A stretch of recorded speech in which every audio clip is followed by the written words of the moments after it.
Battlefield 2042 released over a year ago, and players were requesting that things change. The performance was horrible, there was problem after problem, and it was just set up to be a failure. But over the last year, 15 months or something like that, they have done very well at bringing the game back. I don't know how they got away with it. There were loads of people against it, but some people stuck by them. And I mean, they've kind of stuck to their word. They're actually going to try with this game. And in this video, we have an article that is a developer note returning to the class system. It's taken them over a year to listen, and I don't think it's entirely returning to the roots of the class system. But at least they are listening to the community and doing something about the requests, no matter how late it is. Some people will say too little too late, but I'm pretty sure a lot of people will appreciate this. So this is an in-depth look into the journey of returning to the class system in Battlefield 2042. So it starts off, hello there, today we are here to discuss the upcoming changes taking place with the return to the class system and to go in depth on the improvements arriving with update 3.2 later this month. Specialists at launch were polarizing to some of our players with feedback particularly around the loss of class identity and a shift from familiar gameplay flow that you were used to. We heard that feedback and immediately began constructing a team to analyze it and put a plan together to determine next steps. Here's a look back through the journey that the team has travelled. Early on, the team analysed the feedback from you all and outlined the changes that we felt were necessary to improve the overall experience of moment-to-moment gameplay through the role of classes. The suggestions that we made were validated by your response to our core feedback initiative, through which we held an open dialogue with you. As our team began implementing these changes, we invited a group of players from a variety of backgrounds, disciplines and platforms across Battlefield to partake in feedback sessions. This allowed for continuous and open dialogue and ensured that there was a constant flow of information around the substantial change coming to the game. After multiple iterations of design improvements on class gameplay, we gathered that very same group of players along with more participants to play our latest build. The changes were received positively from the group, but they also told us some aspects were still lacking. Readability of encounters, ensuring that you're able to recognize the class and potential loadout scenarios that they may be carrying, and to improve the sense of role. The changes were a great foundation to reintroduce class gameplay to Battlefield 2042, however weapons needed to be included into this in some way. Taking on board that final round of feedback, further changes and improvements were made such as weapon proficiencies, which we will detail later on in this blog. But before we go into this, we want to state that your voice and thoughts have flowed through the entirety of this process, and it's a testament to how we continuously strive to make improvements for you both big and small by maintaining an open dialogue with you. Thank you to every single one of you that shared your feedback and time with us. So meta, choice and balance. The return to the class system will shake up how you are used to playing Battlefield 2042, from gadgets and equipment now being attached to the class of your particular choosing, to how you're approaching the role of that class as you play throughout your matches. With gadgets, previously every specialist being able to choose from an open pool led to a lot of freedom and choice, but that came at the cost of balance in some parts of the game when that freedom is extended outwards to the entire team. Not only was min-maxing becoming prevalent as the way to play, with sentiment often showing that it's better to just reach for the same loadouts and the best combination available and stick with it, but also with balancing of gadgets towards other aspects of Battlefield, such as vehicle gameplay. To provide you with an example, prior to these changes taking place, every specialist had the ability to use a rocket launcher of some kind. This means that if there's a scenario where everyone can use a rocket launcher, we have to ensure that things are appropriately balanced for that type of situation. Rocket launchers being placed within the engineer class will now ensure that while only a subset of our specialists will be able to use rocket launchers, there will be more readability to who is carrying a launcher and allows for a vehicle player to adjust their strategy for that, but also allows for further balancing for vehicles as time goes on. While we're on the subject of rocket launchers, however, we do wish to note that while Liz is an engineer, she will continue to be unable to use alternate rocket launchers as she is already equipped with the G84 TGM specialty. If you're fond of playing as Liz, you can still select from the AT mine, the EOD bot or C5 explosives as your gadget. We have introduced some limitations in the class gadget reshuffle, but we believe that the changes we are making will address some of the balancing feedback that we've been receiving from you while also opening up for new loadout and meta scenarios. With all the changes that we're introducing with the return to the class system, it should now feel much better to perform the class and role as it was originally intended to be, and as you are used to doing so from previous Battlefield titles. Going in as an engineer, your job is to deal with vehicles at any distance, fortify spaces, and ensure your team's vehicles are stocked up with repairs. Assault, you are actively deciding to engage on the front lines, taking the fight directly to the enemy through up close and personal combat,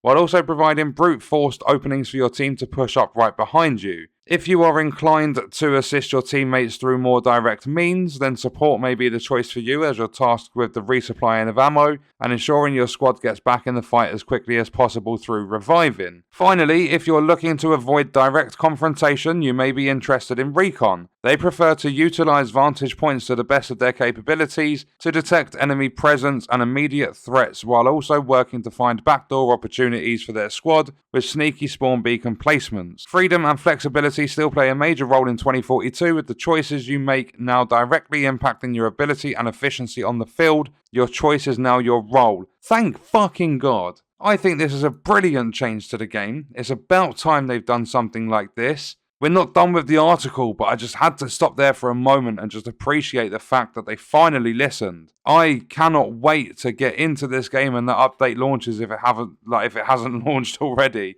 But I can't wait to get in there and try out these roles because it was so frustrating picking a specialist, picking your weapons or whatever. I love my support with your big LMGs and your ammo crates and things like that, and then I love the medic opportunities and the recon with the sniping, the assault with the really good mid-range weapons and stuff.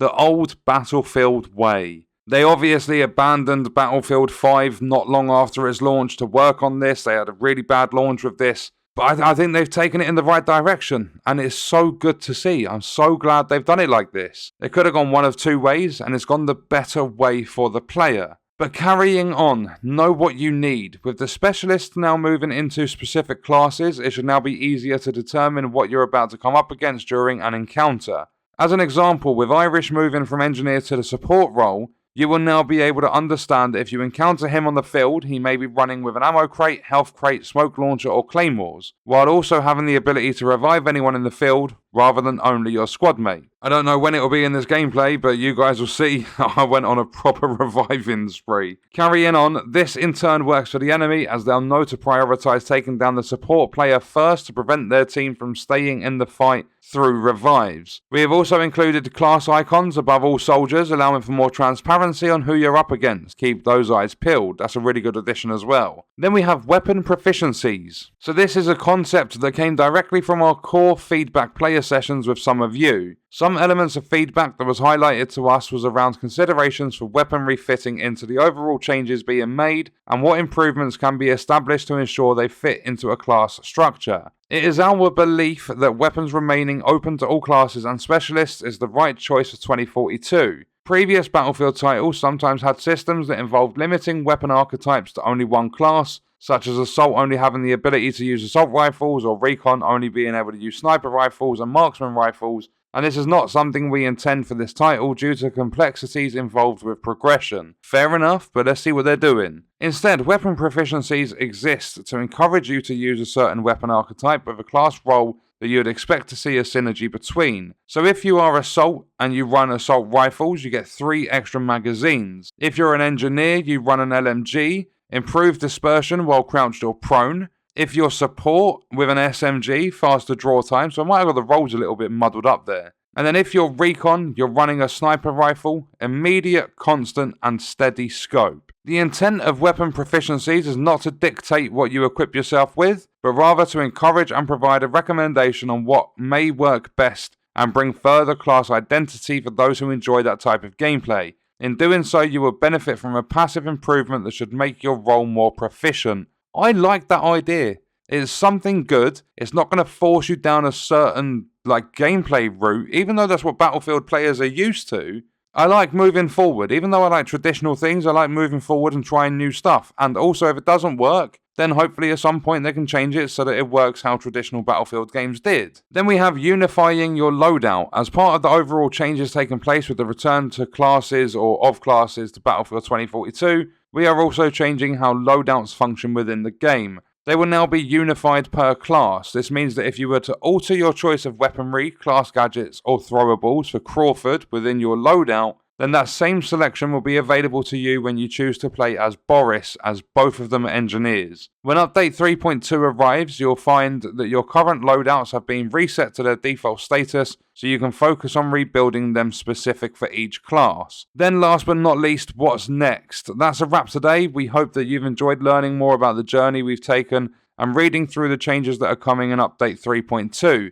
This isn't the end of the work for this particular feature. We'll continue to take on board your feedback as we review further gameplay improvements. Nice to hear. If you'd like to see another particular team take the wheel with an upcoming dev note, share your suggestions and what topic you'd like to learn more about in our Battlefield community forums. Please keep sharing your thoughts, reactions and clips with the team. See you on the battlefield.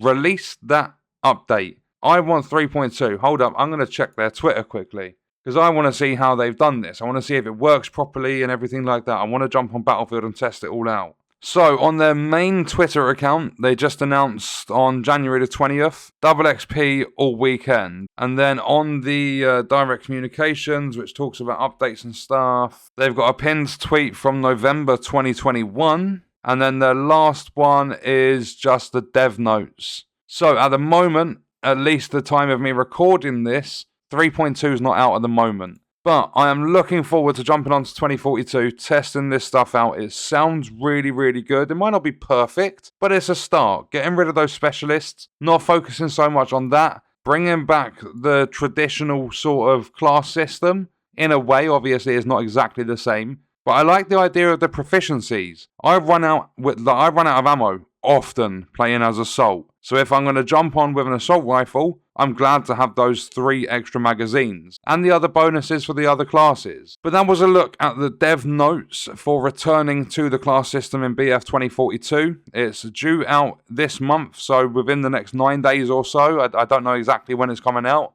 But what we're going to do is leave that video there. Check out this video if you want to see other content on the channel. I will see you in the next one. I hope you guys enjoyed it. Thank you for watching.